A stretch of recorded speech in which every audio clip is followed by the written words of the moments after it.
Assalamualaikum and good morning, everyone. Our research project explores the linguistic power of advertising.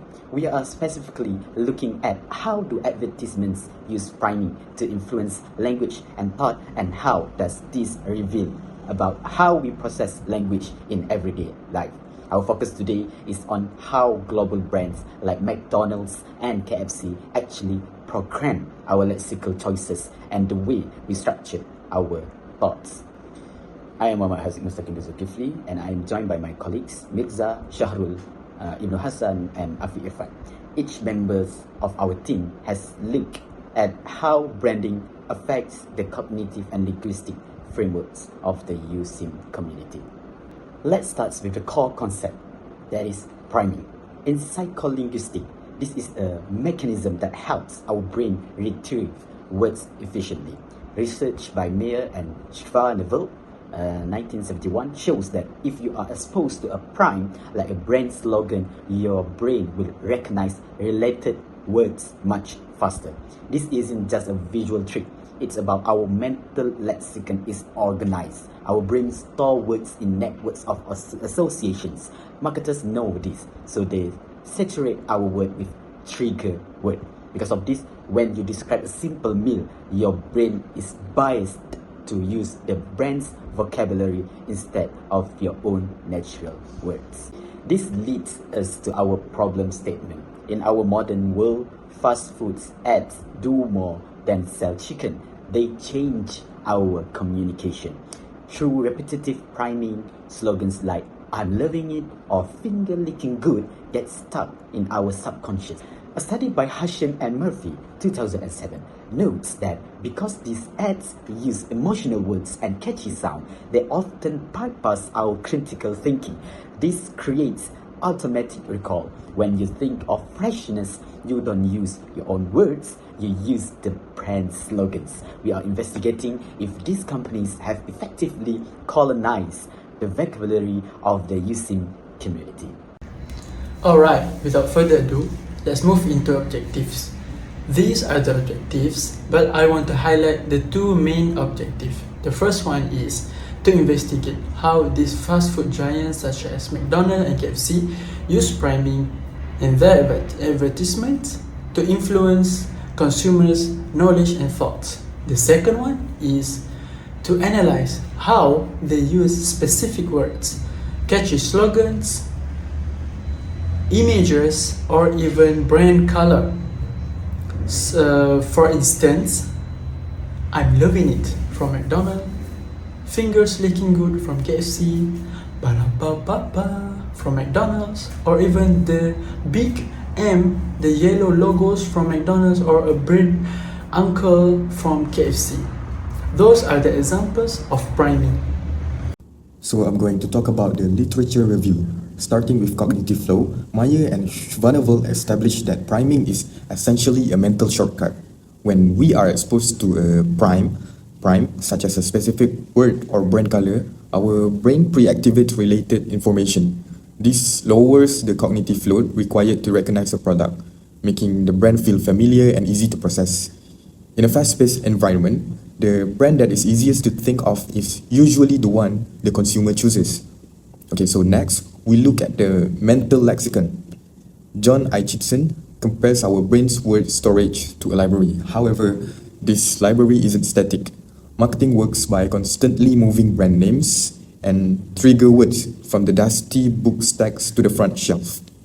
By the time a bilingual consumer decides what to eat, the brand's vocabulary is the most accessible tool in their mental toolkit, making it more likely they will use the brand's language rather than their own native terms. Okay, so moving on to our third point, regarding subconscious triggering, Tulving and Shaxter's works explain how brands like McDonald's and KFC bypass our analytical logic. By using visual anchors, the golden arches, or the smiling uncle, they tap into our implicit memory. These aren't just logos, they are deep-seated associations, because these triggers bypass the logical part of our brain. Consumers often feel an emotional pull toward a brand without consciously knowing why they are thinking about it. So finally, we have spreading activation. Loftus suggests that our memory is a giant web of connected knots. When a single node, like a logo, is lit up by an advertisement, the energy spreads automatically to neighboring nodes. Seeing a logo doesn't just make you think of the brand, it automatically triggers the slogan, the specific taste, and the physical craving. This domino effect is what allows advertisements to shape not just our thoughts, but our actual vocabulary and behavior. Reflection on bilingualism. The differences between monolingual and bilingual. First, bilingual experience a delay. This is when the two language in their mind activates at the same time when they see an advertisement. This thing is making them more aware of the advertisement objective, which is to influence them to make a purchase, making them more resilient than to instantly or rushingly making the purchase. Second, we have an emotional filter. Because bilingual experience the delay, this filters their emotion. Because when they are switching between the language, it can help them to reduce the emotional appeal of the advertisement to make them go and purchase the product, making them to reconsider whether to purchase of the product or not. Next, we move on the subtle differences. Bilingual are able to differentiate or interpret the text differently.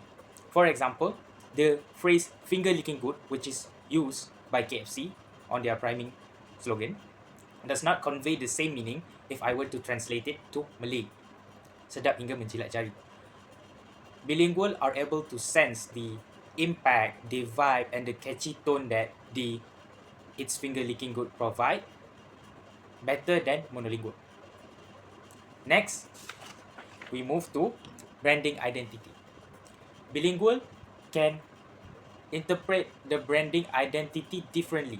This is because they could see the message through two lenses of language. For example, if they are thinking about KFC in mother language or Malay language, it could remind them about their family at the village.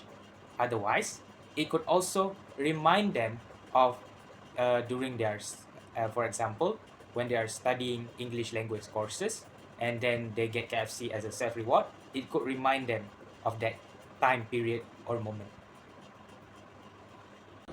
To test these ideas, we conducted this study. We used a descriptive analytic design with a mixed method approach. This means we didn't just look at numbers, we looked at how students frame their memories. We focused on 53 bilingual students from USIM. Our goal was to see if global marketing has replaced the natural language in their daily life. By choosing bilinguals, we could observe the complex way multiple languages interact with this brand priming. Continuing on with our research design, our approach is mixed method descriptive research.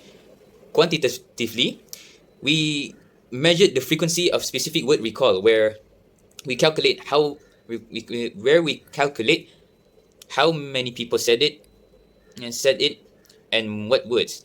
Now, qualitatively, we analyze how students emotionally and situationally describe their memories of set examples. The instrument we use is a questionnaire administered via Google Forms.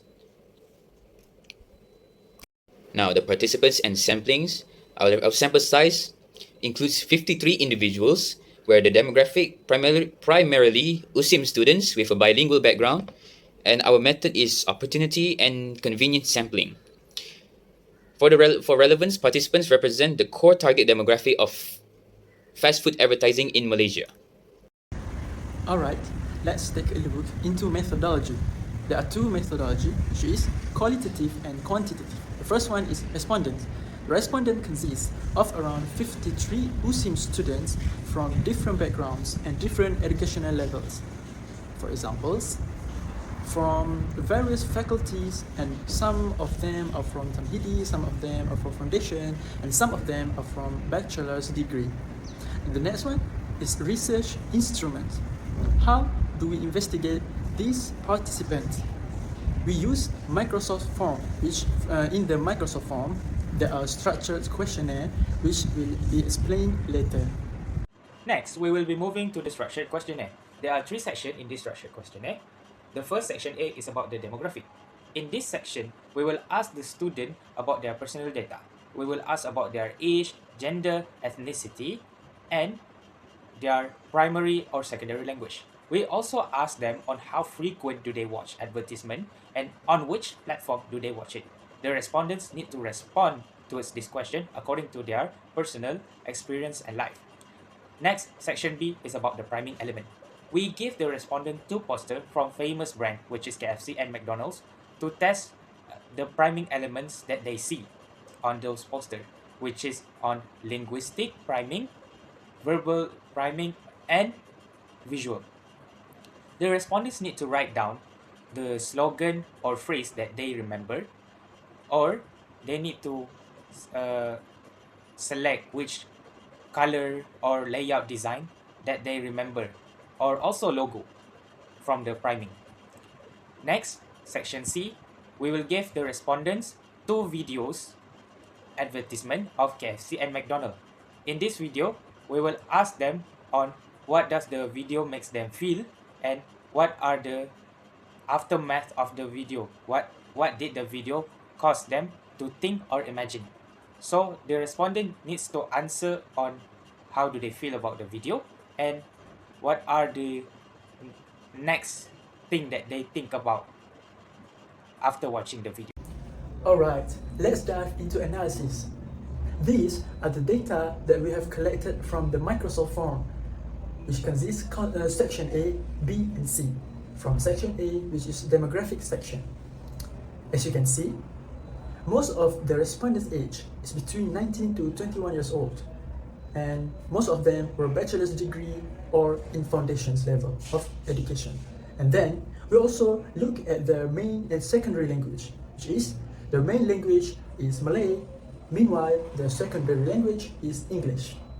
Okay, in section B, respondents are given 2 different posters from McDonald's and KFC.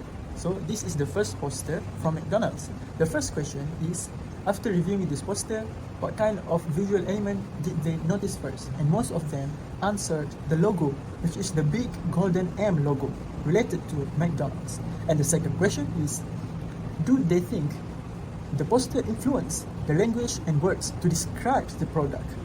And majority of them answered yes. This shows that whenever we as a consumers sees or heard about I'm loving it from McDonald's, we immediately think about McDonald's, not KFC, not any other brands. Okay, this is the poster from KFC, and the answer turns out very similar from McDonald's poster, which is most of them answer logo, and the second question they say yes, which is fingers licking good. We immediately thought about KFC, not McDonald's or any other brands. Alright, last but not least, section C. In this section, respondents are given 2 different video advertisements from KFC and McDonald's, and they need to answer 2 questions. The first question is about emotions that they are feeling after watching the ads, and the second one is what kind of moments or memories that they are recalling from watching the video. So from the data, we find out that most of them answered feeling hungry and feeling happy for the emotions. And for the memories they are recalling, most of them answered sharing KFC or McDonald's with friends, or sharing a big bucket with families, or even childhood memories. Okay, so to begin, we look at the result from a study of 53 participants, primarily Malay individuals aged 19 to 21, which demonstrate that priming is an exceptionally potent tool for brand recall. Our research found that specific visual cues act as powerful triggers. For instance, yellow and red were the most recognizable prompts for McDonald's, while red was the dominant association for KFC. When these corporate images are shown, participants don't just recognize the company. They instinctively quote slogans like "I'm loving it" or the Malay version of KFC's motto, "Sedap sehingga menjilat jari." This suggests that fast food entities have successfully modified the speaking habits of consumers. So instead of using general terms, people naturally use the language of these brands to express their personal appetites. These slogans and symbols serve as cognitive anchors that regulate the linguistic choices we make whenever we think about selecting food. Alright, so moving beyond words and logos, marketing materials are designed to spark profound emotional reactions. Participants in the study reported sensations of hunger, joy, and nostalgia when viewing advertisements. These corporations have deeply embedded themselves into our personal histories by linking their products to family time and childhood recollections. One participant even noted that KFC commercial reminded them of sharing meals with family at their kampong, at their village, while others viewed the food as a way of rewarding oneself. What is most striking is that these environmental cues often dictate consumer choices even when the individual is completely unaware of the influence. This creates a non-conscious inclination that directs our daily lives by influencing both our language and our cognitive processes. Okay, so to put this into perspective, think of brand priming as configuring the preset buttons on a vehicle's radio. The commercials act as the hands that calibrate those buttons. When you feel a sense of hunger, you instinctively tune in to the brand's unique soundtrack by hitting those pre-configured buttons without even thinking about it. To conclude our research today, fast food giants like McDonald's and KFC utilize linguistic and visual priming to strategically colonize the consumer's mental lexicon, effectively replacing spontaneous vocabulary with brand talk. Now, it is worth mentioning the lexical replacement done by these companies, such as repeated slogans that include finger licking good, I'm loving it, that make us automatically think of KFC and McDonald's respectively. They also use visual and emotional triggers, such as the use of the colors red and yellow, making us subconsciously think of a nostalgic and comforting environment where we sit down and enjoy a meal in those restaurants.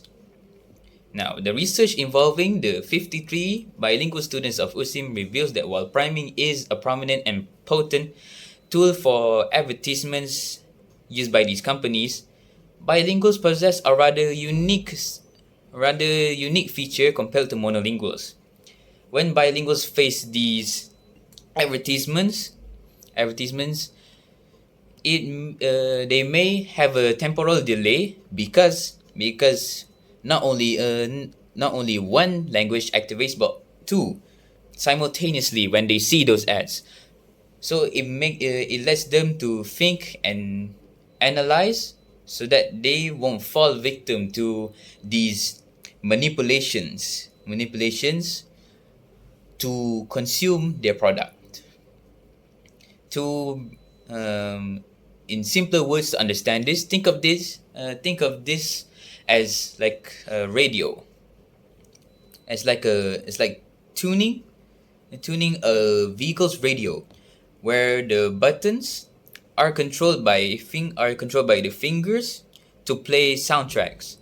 Now the fingers are the advertisements played or set by the companies so that it plays their soundtrack. And here the soundtrack means their slogans and their priming in order to get more customers to their restaurants. That is all from us, and proceeding is the references that we've used for this research. Thank you very much.